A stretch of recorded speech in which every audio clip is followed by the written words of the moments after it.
Thank you, Mr. President. Yeah, Jim. I'm going to pivot off of what you were talking about earlier with Prime Minister Maliki's visit to Iran. Yeah. Reports out of Iran today, say that Prime Minister Maliki told President Ahmadinejad that he appreciated Iran's positive and constructive stance. The pictures from the visit are very warm. I'm wondering, do you and your Iraqi counterpart see eye to eye on Iran? And what kind of message do those images send to your allies in the region and Americans who are skeptical about the Prime Minister's role? Jim, I haven't seen the reports, and before I would like to comment upon how their meetings went, I would like to get a readout from our embassy, who, of course, will be in touch with the Prime Minister and get his readout.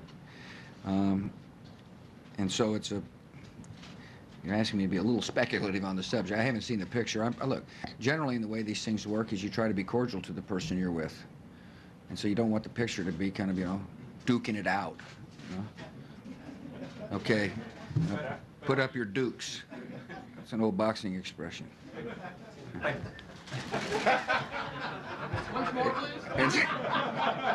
And so, I don't know, Jim. You've obviously followed this a lot. I mean, you've seen the reports. I'm sure you're confident that what you've asked me is verifiable. I'm not surprised that there's a picture showing people smiling. However, let me finish, please.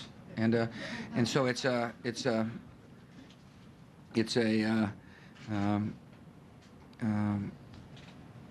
anyway, let me get the facts on what happened. Now, if the signal is that Iran is constructive, I will have to have a heart-to-heart with my friend, the Prime Minister, because I don't believe they are constructive. I don't think he in his heart-to-heart thinks they're constructive either.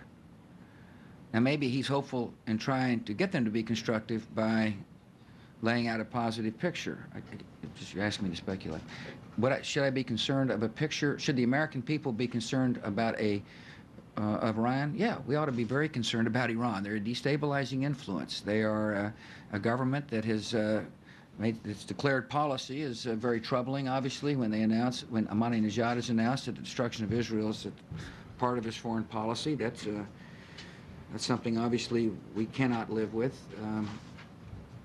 They have expressed their desire to be able to enrich uranium, which we believe is a step toward having a nuclear weapons program.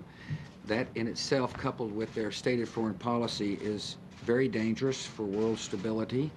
They are funders of Hezbollah. Hezbollah is intent upon, battling forces of moderation. And so it's a very troubling nation right now. Iran can do better. The government is isolating its people. The government has caused America and other nations, rational nations, to say, we will work together to do everything we can to deny you economic opportunity because of the decisions you are making. My message to the Iranian people is you can do better than this current government. You don't have to be isolated. You don't have to be in a position where you can't realize your full economic potential. And the United States of America will continue to work with our friends and allies in the Security Council and elsewhere to put you in a position to deny you your rightful place in the world. Not because of our intention, because of your government's intention. And so it is a very, it's a difficult issue, Jim, and American people should be concerned about Iran. They should be concerned about Iran's activity in Iraq, and they ought to be concerned about Iran's activity around the world. Sorry, in your previous conversations with Prime Minister Maliki, have you been confident that he shares your view on Iraq? On Iran?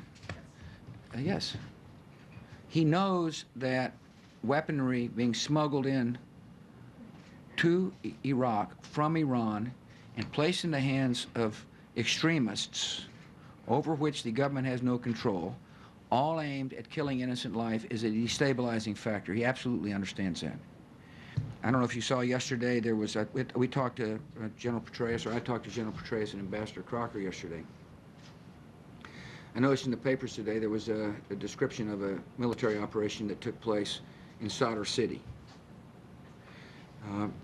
The military operation in Sadr City was going after extremist elements, Shia extremist elements. And it was a very robust operation. Obviously, well, I shouldn't say obviously, it was done with the full understanding of the Maliki government.